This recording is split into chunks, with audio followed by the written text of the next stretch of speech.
নমস্কাৰ পুনৰ চৰকাৰৰ কাম-কাজক লৈ খৰব হৈছে আৰএছএছ প্ৰধান মোহন ভাগৱতে পুনৰ বিশেষ মন্তব্য কৰিছে এটা বিস্ফোৰক মন্তব্য কৰিছে কাম-কাজক লৈ বিস্ফোৰক মন্তব্য কৰিছে দুটা বিভাগক লৈ বিস্ফোৰক মন্তব্য কৰিছে এতিয়া মোহন ভাগৱতে শিক্ষা খণ্ড আৰু চিকিৎসা খণ্ডক লৈ এক বিস্ফোৰক মন্তব্য কৰা পৰিলক্ষিত হৈছে চিকিৎসা সেৱা আৰু শিক্ষা খণ্ড বৰ্তমান সময়ত যে সাধাৰণ ৰাইজৰ বাবে উপলব্ধ নহয় বা সাধাৰণ ৰাইজে যে অতি সহজেই এই দুইটা খণ্ডত যে যাব পাৰে সেয়া এতিয়া বৰ্তমান সময়ত হৈ থকা নাই এনেদৰে এতিয়া মন্তব্য কৰিছে কটাক্ষ কৰিছে এতিয়া আৰএছএছ প্ৰধান মোহন ভাগৱতে কৈছে শিক্ষা খণ্ড আৰু চিকিৎসা খণ্ড এই দুইটাই পূৰ্বতে সেৱাৰ মনোভাৱেৰে কাম কৰা হৈছিল কিন্তু এতিয়া এনেকুৱা পৰ্যায় পাইছে কৈ দুইটা খণ্ডই এই খণ্ড দুইটাত এতিয়া সাধাৰণ লোক যাবলৈ 10 বাৰ ভাবিব লগা হয়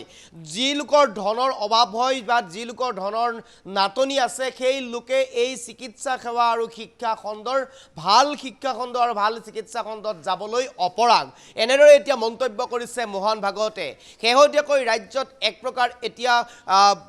চিকিৎসা সেৱাত মাচুল বৃদ্ধি কৰা পৰিলক্ষিত হৈছে তেনে এটা প্ৰেক্ষাপটতে এতিয়া মোহন ভাগৱতৰ এই মন্তব্য এই বিস্ফোৰক মন্তব্য এতিয়া সামাজিক মাধ্যমত চৰ্চাত থকা পৰিলক্ষিত হৈছে যিটো সময়ত আৰএছএছ প্ৰধান মোহন ভাগৱতে শিক্ষা খণ্ড আৰু চিকিৎসা খণ্ডক লৈ তৎপৰ হোৱা পৰিলক্ষিত হৈছে মন্তব্য কৰা পৰিলক্ষিত হৈছে তেনে এটা প্ৰেক্ষাপটতে এতিয়া চিকিৎসা সেৱাৰ মাচুল বৃদ্ধি হোৱাক লৈ এতিয়া চৰ্চাৰ সৃষ্টি হোৱা পৰিলক্ষিত হৈছে মোহন ভাগৱতে কৈছে চিকিৎসা সেৱা আৰু শিক্ষা সেৱা দুইটাই পূৰ্বতে সেৱাৰ মনোভাৱেৰে কাম কৰা হৈছিল কিন্তু এতিয়া এক প্ৰকাৰ সাধাৰণ ৰাইজে ঢুকি নোপোৱা অৱস্থালৈ দুইটা গুচি গৈছে আছে বিশেষ মন্তব্য আমি গ্ৰাফিক্স প্লেটৰ প্ৰথমে লৈবৰ কাৰণে চেষ্টা কৰিছোঁ এই মুহূৰ্তত আমি বিশেষ লৈবৰ কাৰণে চেষ্টা কৰিছোঁ পুনৰ চৰকাৰৰ কাম-কাজক লৈ খৰব হ'ল আৰএছএছ প্ৰধান চৰকাৰৰ কাম-কাজক লৈ পুনৰ খৰব হ'ল আৰএছএছ প্ৰধান এই মুহূৰ্তত আমি বিশেষ লৈবৰ কাৰণে চেষ্টা কৰিছোঁ মোদী চৰকাৰক সমালোচনা কৰিলে মোহন ভাগৱতে মোদী চৰকাৰক সমালোচনা কৰিলে মোহন ভাগৱতে মোদী চৰকাৰক সমালোচনা কৰিলে আৰএছএছ প্ৰধান মোহন ভাগৱতে চিকিৎসা সেৱা আৰু শিক্ষাক লৈ কৰিলে বৃহৎ মন্তব্য চিকিৎসা সেৱা আৰু শিক্ষাক লৈ কৰিলে বৃহৎ মন্তব্য চিকিৎসা সেৱা আৰু শিক্ষা পূৰ্বতে সেৱা হিচাপে কৰিছিল এই দুইটা এতিয়া সাধাৰণ লোকৰ সমৰ্থৰ বাহিৰত কিন্তু এই দুইটাই সকলোৰে বাবে আৱশ্যক এই দুইটা খণ্ড বা দুইটা বিষয় সকলোৰে বাবে আৱশ্যক কিন্তু বৰ্তমান সাধাৰণ লোকৰ সমৰ্থৰ বাহিৰত ধনৰ ফালৰ পৰা সাধাৰণ লোকে এই দুইটা ক্ষেত্ৰত আগবাঢ়িব নোৱাৰে ধনৰ ক্ষেত্ৰত সাধাৰণ লোকে এই দুইটা ক্ষেত্ৰত আগবাঢ়িব নোৱাৰে আৰএছএছ প্ৰধান মোহন ভাগৱতে এনেদৰে খৰব হোৱা পৰিলক্ষিত হৈছে বিশেষ মন্তব্য কৰা পৰিলক্ষিত হৈছে আৰএছএছ প্ৰধান মোহন ভাগৱতে শিক্ষা খণ্ড আৰু শিক্ষা খণ্ড আৰু চিকিৎসা খণ্ডক লৈ এনেদৰে এতিয়া মন্তব্য কৰা পৰিলক্ষিত হৈছে আৰএছএছ প্ৰধান মোহন ভাগৱত চিকিৎসা সেৱা আৰু শিক্ষাক লৈ এনেদৰে এতিয়া বিস্ফোৰক মন্তব্য কৰা পৰিলক্ষিত হৈছে কৈছে দুইটা খণ্ডই পূৰ্বতে আছিল সেৱা কিন্তু এতিয়া এই দুইটা খণ্ড এনেকুৱা এটা পৰ্যায় পাইছেগৈ এই দুইটা খণ্ডত সাধাৰণ মানুহ যাবলৈ ভয় কৰা হৈছে সাধাৰণ মানুহে এতিয়া এই দুইটা খণ্ডৰ এই দুইটা খণ্ড এতিয়া সাধাৰণ মানুহৰ হাতৰ পৰা বাহিৰত বুলি মন্তব্য কৰা পৰিলক্ষিত হৈছে আমি মন্তব্য আছে আৰএছএছ প্ৰধান মোহন ভাগৱতে কি কৈছিলে মন্তব্যটো আমি প্ৰথমে শুনাই ল'বৰ কাৰণে চেষ্টা কৰিছোঁ स्वास्थ्य और शिक्षा ये दो विषय ऐसे हैं आज के समय में ये बहुत बड़ी आवश्यकता बन गई है समाज की सारी दुनिया में क्योंकि ज्ञान का युग कहते हैं तो शिक्षा आवश्यक है और ज्ञान प्राप्त करना है तो साधन तो उसका शरीर ही है स्वस्थ शरीर सब कुछ कर सकता है अस्वस्थ शरीर कुछ भी नहीं कर सकता केवल इच्छा कर सकता है इसलिए स्वास्थ्य भी आवश्यक है तो हम देखते हैं कि इसके लिए आदमी अपना घर बेच देगा लेकिन अच्छी शिक्षा में अपने लड़कों को भेजेगा अपना घर बेच देगा लेकिन अच्छी जगह अपनी चिकित्सा हो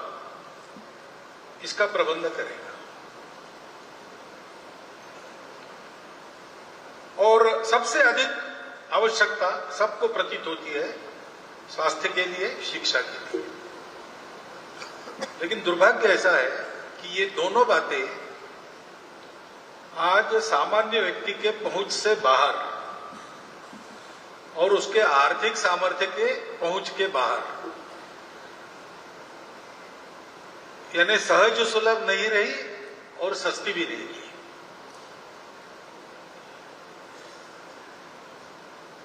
तो क्या विद्यालय वगैरह कम है? वो तो बहुत बढ़ रहे। अस्पताल कम है? ऐसा भी नहीं है। सुविधाओं में प्रगति है, ज्ञानी व्यक्ति बहुत है, लेकिन वो ज्ञान मिलता नहीं, वो सुविधा मिलती नहीं, ऐसी स्थिति है। थोड़ा सा हम विचार करते हैं तो ध्यान में आता है कि सामान्य व्यक्ति के पहुंच के बाहर इसलिए हो जाती है कि पहले ये दोनों काम सेवा के नाते किए जाते थे। आज इसको भी कमर्शियल बना दिया गया है।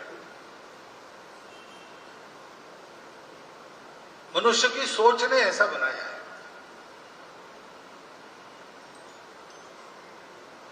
तो एक बार मैंने एक मंत्री जी का विधान सुना कुछ वर्ष पहले कि शिक्षा, भारत की शिक्षा ये $1 ट्रिलियन बिजनेस है। अब बिजनेस ये तो सामान्य व्यक्ति के पहुंच के बाहर की बात है, उसको पूंजी लगती है, जिनके पास है वही करेंगे।